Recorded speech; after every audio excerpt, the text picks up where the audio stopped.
Welcome back, everybody. Today, we're going to be diving into some pretty intimate territory. Oh, Yeah. Women's sexual fantasies. interesting. And to guide us on this little adventure, Mm. we've got Nancy Friday's My Secret Garden. Ah, yes, a classic. Yeah, this book was, well, it caused quite a stir when it first came out, It did indeed. back in the 70s, I think. Mm-hmm. But it's still so relevant today, I think. Absolutely. You know, it's packed with these anonymous fantasies from women. Yeah, it was groundbreaking, really. And it really challenged so many of those, like, deeply ingrained norms Oh, yeah, about female sexuality. for sure. And it gave women this platform, Right. to explore their desires without fear of judgment. Exactly. It's like, finally, Oh. women's voices were being heard on this topic, you know? Oh, yeah. And one of the first things the book tackles Okay. is this idea that fantasies are just simply a byproduct of frustration Okay. in a woman's actual sex life. Right, like if they're not fulfilled in real life, they escape into fantasy. Exactly. But when you actually, like, dive into these personal stories, Yeah. it seems like it's way more complicated than that. Absolutely. The book does, Yeah. present cases like Madge, Oh, yeah, who had this elaborate fantasy I remember that one. about being admired by like a room full of men. Oh, yeah. And it seemed to stem from her husband's Yeah. less than attentive lovemaking. Right, he wasn't really giving her what she needed. Yeah, exactly. But she went into her fantasy world. Mm-hmm. But to say that all fantasies are just a reaction Right. to a lackluster reality, I think is a bit too simplistic. yeah, it's an oversimplification. Yeah. It's way more nuanced than that. Yeah, for sure. Because, like, you've got Patricia, Oh, yeah. who uses fantasy Mm. to actually, like, enhance an already satisfying sex life. Right. She's not trying to escape reality. Yeah, hers aren't about escaping reality. Yeah. It's about like adding another layer of excitement Exactly. onto something that's already good. Mm-hmm. So if it's not always about frustration, Right. then what else is going on? Well, psychology offers some pretty interesting insights into this, Oh, yeah. like Freud, for example. Okay, Freud. He viewed fantasies as a form of wish fulfillment, Yeah. a way for our unconscious desires to kind of like bubble up to the surface. Right. But modern psychology recognizes Okay. a much wider range of motivations. That makes sense. Fantasies can be fueled by Yeah. like a thirst for novelty, Uh-huh. a way to process past experiences, Right. or even a safe space to kind of explore Okay. different aspects of yourself. Yeah, that makes a lot of sense. Mhm. It's like our imaginations aren't just filling in the gaps. Right. Actively like creating these Exactly. new possibilities and, experimenting with different roles and emotions. That's a great way to put it. And speaking of exploration, My Secret Garden also shines a light on this like heavy weight of shame and guilt Oh, yeah. that so often surrounds female sexuality, What does? particularly when it comes to fantasy. I'm sure. Like Friday shares Belinda's story, Oh, right. Belinda. who fantasizes about this famous athlete, Mm-hmm. but she feels this immense guilt Yeah.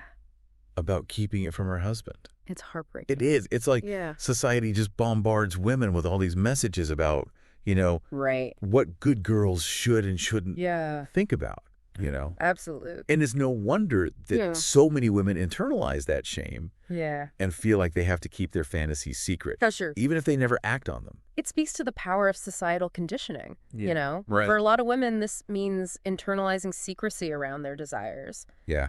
And that can really impact their willingness to explore their sexuality, both in fantasy and in reality. It's almost like there's this unspoken pressure Yeah. to keep your fantasies within these like acceptable boundaries. Right. You know? To make sure they align with what's considered feminine. Exactly. But what happens when those fantasies Right. venture into territory that's deemed taboo? Ooh, that's where things get really interesting. Yeah. Friday dedicates a significant portion of the book to these, Okay. forbidden desires, the Yeah. ones that challenge societal norms and Yeah. explore these taboo subjects. Right. And one example that really stands out is Julie's fantasy, Oh, yeah, Julie. which involves being kidnapped Oh. and yeah. forced to have sex with multiple men. That's Yeah. pretty intense. It is. It seems counterintuitive, Right. to find pleasure in a scenario like that. Yeah. What could be happening psychologically there? It's a complex question Yeah. with no easy answers. Right. Some psychologists suggest that fantasies of dominance and submission Okay. are about exploring power dynamics and relinquishing control, Okay. but in a safe, imagined space. Right. So it's not It's about not necessarily about actually wanting that to happen in real life. No, not at all. Okay. It's more about tapping into these deeper psychological needs. I see. One theory is that it allows for a temporary escape Mhm. from the pressures of daily life. Yeah. Where women are often expected to be in control. Exactly, to be responsible for everything. Right. And everyone. So it's not about the literal scenario, No. but about the underlying feelings and needs it represents. Precisely, it's about accessing a part of yourself Mm-hmm. that might feel restricted or suppressed Right. in everyday life. That makes sense. And it's important to remember that, Yeah. everyone's fantasies are unique and personal. Of course. What might be taboo for one person Right. could be a source of excitement and liberation for another. We're It all comes down to individual preferences, Yeah. shaped by our unique experiences and desires. And speaking of shaping desires, Okay. Friday also delves into this whole debate Mm-hmm. surrounding visual stimuli and female arousal. Yes. For a long time, Mhm. the narrative was that women are less visually stimulated than men. Right. That old chestnut. But My Secret Garden challenges that notion It does. head on. Absolutely. Friday includes all these anecdotes Yeah. from women who describe being very much visually stimulated by the male body. By men's bodies. She even talks about crotch watching Oh, wow. and how women find pleasure in observing Interesting. well-defined physiques. Okay, so she's saying that women are visual creatures too. Absolutely. These personal stories paint a very clear picture Mhm. that women are, in fact, visual creatures. I love how she includes those details. Oh, yeah. It's so refreshing It to is. see women's responses to visual cues Mm. being acknowledged and celebrated Yeah. rather than dismissed or downplayed. It's a powerful counterargument to Yeah. that age-old stereotype. Exactly. And it leads us to this crucial question. Okay, what's that? How has this increasing visibility Right. of the male body Uh-huh. in media and culture Mm-hmm. influenced women's fantasies Yeah. in their relationship with their own sexuality? It's a great point. It's something to think about. We are exposed to images of men's bodies Right. more than ever before. Yeah, like everywhere you look. It makes sense that this would have some impact Mm. on our fantasies and desires. Yeah, for sure. Certainly something to consider. Right. How are these changing visual landscapes Mhm. shaping women's expectations, their self-image, Right. and their understanding of Yeah. what's considered desirable or arousing? That is the question. It's a complex and evolving conversation. Definitely. And speaking of evolving, Okay. one thing that really struck me in My Secret Garden Mm-hmm. is how powerful those early experiences can be, Yeah. for In shaping our later fantasies. Yeah, it's like those early glimpses Right. into the world of adult sexuality. Uh-huh. Even if we don't fully grasp them at the time, Yeah. they can leave this lasting impression. They really can. Exactly. One example that really highlighted this for me was Lindsay's story. Oh, Lindsay, yeah. She describes becoming fascinated Okay. with the male anatomy Mm-hmm. after witnessing a man urinating in the woods as a child. Oh, wow. So just like, A seemingly mundane encounter. yeah. Yet it clearly had a profound impact on her later fantasies. Wow. So even those like seemingly insignificant Right. encounters can have a big impact. They can really shape our desires. Yeah. It's amazing how those early encounters, Mm-hmm. whether they're intentional or accidental, Yeah. can spark that curiosity Mm. and then become like interwoven with our fantasies later on. It really underscores the importance of understanding, Right. how our early experiences, Mhm. even the ones we might not consciously remember, Yeah. can influence our adult lives. Yeah. And it's not just about visual experiences either. No. Friday also explores the significance of sounds and language Oh, yeah. in shaping sexual experiences, Absolutely. both in fantasy and reality. Mm-hmm. She shares stories of women who describe the intense arousal they experience from hearing their partners talk dirty. Right. Or make noises during sex. Exactly. Certain words and phrases can be incredibly powerful, Yeah, it's like they unlock Mm-hmm. this whole new level of excitement and connection. You can make you feel desired, powerful, Yeah, maybe even a little bit naughty. exactly. It's not just about the physical act itself. No. It's about the entire sensory experience Mm-hmm. and how language can amplify those feelings. Exactly. Language has the power to transform an experience, to heighten sensations, Yeah, and create a sense of intimacy and vulnerability. absolutely. And that brings us to Okay. a topic that can be a bit delicate. Oh. The idea of sharing fantasies with a partner. Yeah, that can be tricky territory. It can. Mm-hmm. There's so much vulnerability involved For sure. in sharing your deepest desires. Especially when those desires might fall outside of Yeah. what's considered normal. Exactly. And Friday doesn't shy away from No, she doesn't. the anxieties that men often express Mm-hmm. when they're confronted with their partner's fantasies. Right. She gives examples of men reacting with Yeah. denial, insecurity, even anger. I can see why some men might feel threatened. Yeah. It's like if their partner is fantasizing about something they can't provide, Mm-hmm. it might make them question their own Yeah. adequacy or attractiveness. That's a common concern. Yeah. And it's crucial to remember that Mm-hmm. fantasies are just that, fantasies. They're not necessarily a reflection of what's missing in the relationship. Right. They don't reflect Yeah. what's missing. No, it's more an expression of individual desires and preferences. Exactly. Mm-hmm. And sharing fantasies can actually be a way Oh, yeah. to deepen intimacy and understanding Well, sure. in a relationship. If it's approached with sensitivity and open communication. Yeah, that's great advice. Yeah. It's about Hmm. approaching the conversation with curiosity and respect Right. rather than fear or insecurity. Exactly. And remember, Okay. sharing fantasies is a two-way street. Yeah. Be open to hearing about your partner's fantasies as well, Mm-hmm. even if they're different from your own. Right. It's about creating a space where both partners feel Yeah. seen, heard, Accepted. and accepted for who they are, Mm-hmm. fantasies and all. Exactly. And who knows? Yeah, Sharing fantasies might even spark some new ideas that's true. and lead to some exciting adventures. You never know. But ultimately, what makes My Secret Garden so impactful Mm-hmm. is how it encourages a deeper understanding Okay. of female sexuality Yeah. and challenges the shame and secrecy that has surrounded it for far too long. It's about giving women permission Mm-hmm. to explore their desires, Yeah. embrace their fantasies. To feel empowered in their own sexuality. Exactly. And that message is still so relevant, It really is. even decades after the book was first published. Absolutely. You know, we might be having Yeah. more open conversations about sexuality these days, Mm-hmm. but we're still grappling with a lot of the same Right? societal norms and expectations that Friday challenged back then. Yeah. It's like we've come a long way, Mm-hmm. but we still have a long way to go. Yeah, we do. But My Secret Garden reminds us It does. that there's always more to learn Mm-hmm. and discover about ourselves About our desires. and the power of fantasy. It's a fascinating world. It is. And, you know, speaking of discoveries, Okay. we've covered a lot of ground Yeah, we have. in this first part of our deep dive. I feel like we're just scratching the surface. Yeah, but we've only just begun to explore Mm-hmm. the rich landscape of My Secret Garden. Right. So when we come back, Yes. we'll delve into Okay. even more fascinating insights I can't wait. from this groundbreaking book, So stay tuned. because there's much more to uncover. Definitely. Welcome back to our deep dive into My Secret Garden. You know, it's amazing how this book, Mm-hmm. published decades ago, Hmm. still has Yeah. so much to teach us about Yeah. female sexuality and the complexities of desire. It really does. One thing that keeps coming up for me is Okay. how Friday challenges this notion Mm-hmm.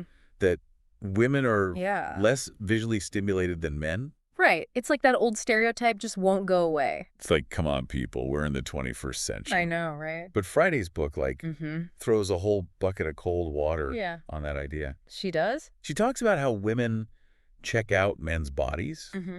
You know, how they enjoy looking at attractive physiques. Right. Even how some women get turned on by watching men urinate. Yeah, she goes there. It's like, whoa. Yeah. It's definitely a departure Yeah. from the traditional narrative. It's refreshing. And it raises this interesting question. Okay, what's that? With the male body becoming increasingly visible Right? in media and advertising, Mm-hmm. how is that impacting women's fantasies Right. and their relationship with their own sexuality? It's a fascinating question. We're bombarded with images of men's bodies these days, Oh, we are. often idealized and hypersexualized. Yeah, for sure. So it's bound to have some influence, right? Well, it's definitely shaping Yeah. the visual landscape of desire. Uh-huh. And it's worth considering Mm-hmm. how this increased exposure Right. might be affecting women's expectations. Yeah. Their self-image And their understanding of... of what's considered attractive or arousing. Yeah. It's a complex issue. Yeah. With no easy answers. And speaking of complex issues, Okay. Friday doesn't shy away She doesn't. from exploring taboo subjects. No, she doesn't. One that really stood out to me Mm-hmm. was the prevalence of rape fantasies. Oh, yeah, that's a tough one. Yeah, she shares stories of women who fantasize Okay. about being overpowered, Mm-hmm. taken against their will. It's a topic that often makes people uncomfortable. Yeah, understandably. Yeah. It's a sensitive and controversial area. It is? But Friday approaches it She does? with sensitivity and nuance. Mm-hmm. And I think it's important to remember Yeah. that fantasies are not endorsements Right. of real-life actions. Exactly. They operate in this realm Yeah. of imagination and symbolism. So when a woman describes a rape fantasy, Mm-hmm. it's not necessarily about... It's not about desiring to be assaulted in reality. No, not at all. Right. It's about exploring the psychological dynamics Okay, at play. I see. Some psychologists believe that rape fantasies, Go. in a purely psychological sense, can be a way of relinquishing control, Mm-hmm. of surrendering to a powerful force. Yeah. And this can be especially appealing Right. in a society where women are often expected to be in control, To be the responsible ones. to manage everything and everyone. So in the realm of fantasy, Mm-hmm. they can let go of that responsibility. Exactly. Even if it's in a way that feels taboo or transgressive. Yeah, it's like a temporary escape Okay. from the pressures of everyday life. So it's not about literally wanting that to happen. Right. It's about the feeling of letting go. Exactly. I see. And it's important It is. to approach these types of fantasies Yes. with empathy and understanding, Mm-hmm. rather than judgment or fear. Absolutely. It's a reminder that the human psyche is incredibly complex. It is, And our fantasies often reflect that complexity. for sure. And speaking of complexity, Okay. My Secret Garden also dives into Mm-hmm. the lasting impact of childhood experiences Oh, you've on got our adult fantasies. Right. Friday emphasizes that even Mm-hmm. seemingly insignificant childhood encounters Okay. can leave an imprint on our developing sexuality. I see. She shares Lindsay's story, Lindsay, who remembers becoming fascinated Mm. with the male anatomy Oh. after witnessing a man urinating in the woods as a child. so just a random encounter. A simple, almost accidental encounter. Yeah. But it clearly had a profound impact on her later fantasies. Wow, that's fascinating. Yeah, it highlights how these early glimpses Mm-hmm. into the world of adult sexuality, Right. even if we don't fully understand them at the time, can become intertwined Mhm. with our desires later on. It's like the little seed get planted. Exactly, and it's not just visual experiences. Okay. Friday also explores the power of sounds and language Right. in shaping our erotic lives. Yeah, she talks about how women describe Mm-hmm. being turned on by hearing their partners talk dirty, Oh, yeah. make noises during sex. It's like certain words and phrases Mm-hmm. have this incredible power Yeah. to unlock a whole new level of excitement. It's like magic almost. It really is. It Yeah. speaks to the erotic power of language. Yeah, and it's not just about the physical act itself. Aye, aye. It's about creating an atmosphere. Yeah, a shared experience. That heightens the senses. Exactly. And that brings us to a question that often comes up in discussions about fantasy. Mm-hmm. The idea of sharing those fantasies with a partner. Yeah, that can be a delicate dance. They can. Friday explores the anxieties Mm. men often express Yeah. when confronted with their partner's fantasies. Like it's one thing to fantasize in private, Right. but sharing those fantasies with your partner Mm-hmm. brings a whole other layer of vulnerability. Yeah, and potential for misunderstanding. For sure. Exactly. Friday shares examples of men reacting with Yeah. denial, insecurity, even anger. I can imagine. It can be challenging for some men to process Mm-hmm. the idea that their partner might have desires Right. that don't directly involve them. Yeah. Or that might even contradict their own preferences. Like it could trigger feelings of inadequacy or jealousy. Yeah, exactly. It's like if your partner is fantasizing about something you can't provide, Mm-hmm. it might make you question your own attractiveness. Yeah. Or your ability to satisfy them. Those are common concerns. Mm-hmm. Mhm. But it's important to remember Right. that fantasies are just, Fantasy. they operate in a realm of imagination. Mm-hmm. And they don't necessarily reflect Right. a lack of satisfaction Yeah. in the real relationship. It's not about replacing your partner Right. or rejecting them. It's about exploring different facets Mm-hmm. of your own desires. And sharing fantasies can actually be Yeah. a powerful way to deepen intimacy Uh-huh. and understanding in a relationship. Yeah, if it's approached the right way. If it's approached with sensitivity Right. and open communication. It requires creating a safe space It does. where both partners Mm-hmm. feel comfortable expressing themselves honestly. Without fear of judgment or rejection. It's about approaching the conversation Yeah. with curiosity and respect rather than defensiveness or insecurity. And it's a two-way street. Right. Be open to hearing about your partner's fantasies as well. Yeah, even if they're different from your own. Exactly. It's about creating a space Uh-huh. where both partners feel seen, Mm-hmm. heard, and accepted For who they are. for who they are. Fantasies and It's about recognizing that sexuality is a vast and complex landscape, it is. and our fantasies Yeah. are just one way of navigating that terrain. Exactly. And My Secret Garden serves as this powerful reminder Yeah. that embracing those fantasies, Mm-hmm. exploring them with curiosity and without shame, Uh-huh. can be a journey of self-discovery and a Yeah. source of immense pleasure. And as we wrap up this part of our deep dive, Mm-hmm. I'm struck by Okay. how relevant Friday's work remains. It does. Even decades after its publication, Absolutely. we're still grappling with many of the same societal norms and expectations Mm-hmm. that she challenged back then. It's like we've made progress in some areas, Yeah. but there's still so much work to be done. Uh-huh. In terms of truly embracing Mm-hmm. and celebrating female sexuality. Right. In all its complexity. Yeah, absolutely. Yeah. But My Secret Garden offers like Yeah. a roadmap, Yeah. a way of navigating those complexities Mhm. with courage, honesty, and a sense of wonder. And in our final part, Yeah. we'll explore some of the key takeaways Okay. from this groundbreaking book Yeah. and consider how its insights can empower us Right. to live more fulfilling and authentic lives. Welcome back to our final part of this deep dive into My Secret Garden.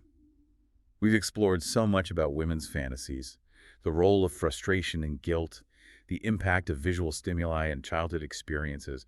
But what does it all mean? What are the key takeaways we can carry with us?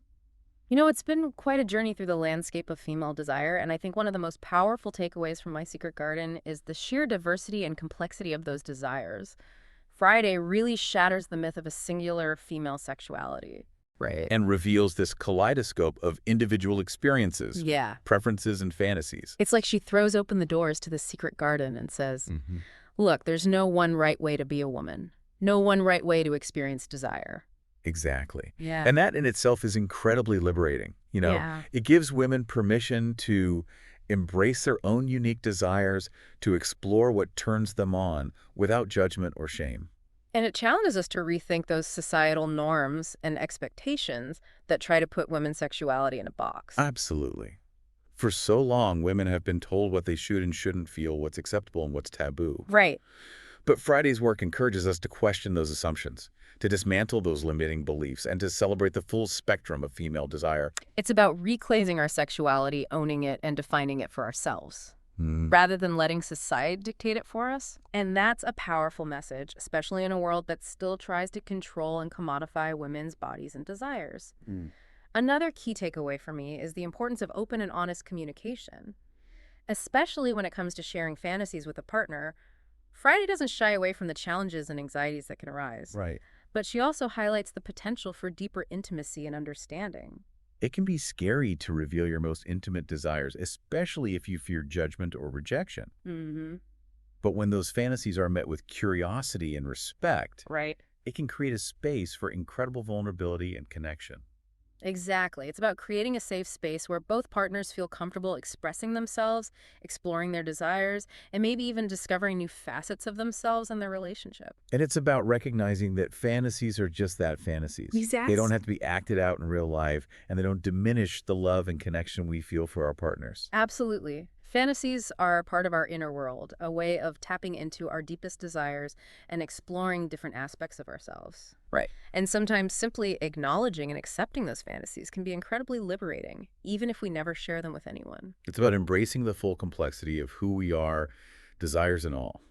And speaking of embracing complexity, I think Friday's book also reminds us that the journey of self-discovery, especially when it comes to sexuality, is ongoing. There's always more to learn, more to explore, more to experience. It's not a destination, but a process of continuous evolution. Hmm.